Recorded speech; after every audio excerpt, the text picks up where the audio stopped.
হাজরায় Jatin Das park metro station লাগোয়া ফাঁকা বাড়িতে রহস্যময় আগুন। সকাল 6:30 নাগাদ ফাঁকা বাড়ির দোতলায় আগুন লেগে যায়। পরিত্যক্ত বাড়ি তালাবন্ধ অবস্থায় ছিল, সেখানে কিভাবে আগুন লাগলো তা নিয়েই রহস্য।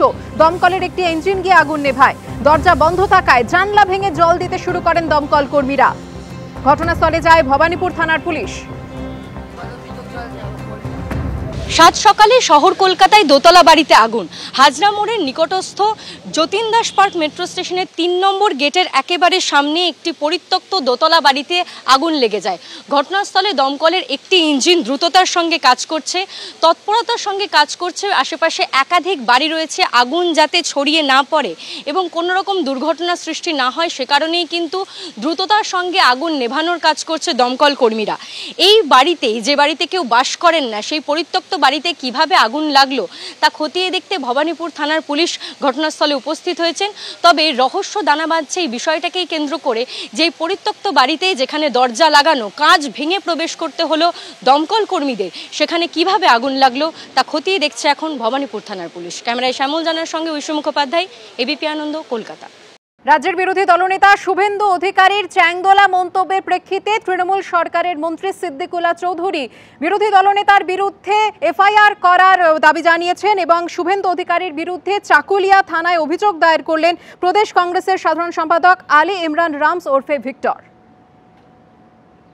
শুভেন্দু অধিকারী হুঁশিয়ারি দিয়েছিলেন 2026-এর বিধানসভা ভোটে তৃণমূলের যে মুসলিম বিধায়করা জিতবেন তার বিরুদ্ধে এফআইআর করা উচিত বলে মন্তব্য করলেন তৃণমূল বিধায়ক ও গ্রন্থাগার মন্ত্রী সিদ্দিকুল্লাহ চৌধুরী। আর বিজেপি ও তৃণমূলের এই লড়াইয়ের মাঝে লাফিয়ে পড়ে শুভেন্দু অধিকারীর চ্যাংদোলা মন্তব্যের প্রেক্ষিতে চাকুলিয়া থানায় অভিযোগ দায়ের করলেন প্রদেশ কংগ্রেসের সাধারণ সম্পাদক আলী ইমরান রামস ওরফে ভিক্টর, যিনি ফরওয়ার্ড ব্লকের প্রাক্তন বিধায়ক। কমিউনাল থ্রেড দিয়েছেন, মুসলিম সম্প্রদায়ের মানুষকে আতঙ্কের পরিবেশে ঠেলে দেওয়ার ব্যবস্থা করছেন। রাজ্যে ক্ষমতায় রয়েছে তৃণমূল, মুখে তারা বলছে শুভেন্দু অধিকারীর বিরুদ্ধে এফআইআর দায়ের করা উচিত, কিন্তু আদতে করছে না। আর এসবের মাঝে পুলিশে অভিযোগ দায়ের করলেন কে? কংগ্রেস নেতা।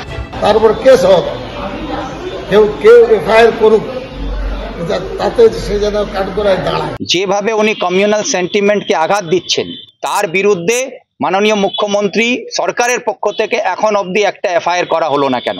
এখন অবধি শুভেন্দু অধিকারীকে গ্রেফতার করা হলো না কেন? বিজেপি আর তৃণমূল মিলে পশ্চিম বাংলায় সাম্প্রদায়িক খেলা খেলছে। সবকিছুর নেপথ্যেই কি তাহলে ভোট ব্যাংকের খেলা? যখন থানাতে গিয়েছে, বিষয়টা আইনি বিষয় এসছে, আইন বিষয়টিকে দেখবে।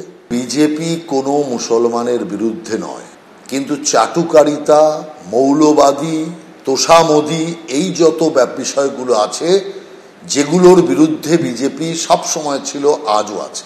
যে দেশে নজরুলের কলমে শ্যামা সঙ্গীত লেখা হয়, যে দেশে হিন্দু বিয়েতে বাজে বিসমিল্লার সানাই, সেই দেশে এখন ধর্ম আর রাজনীতি মিলে মিশে একাকার।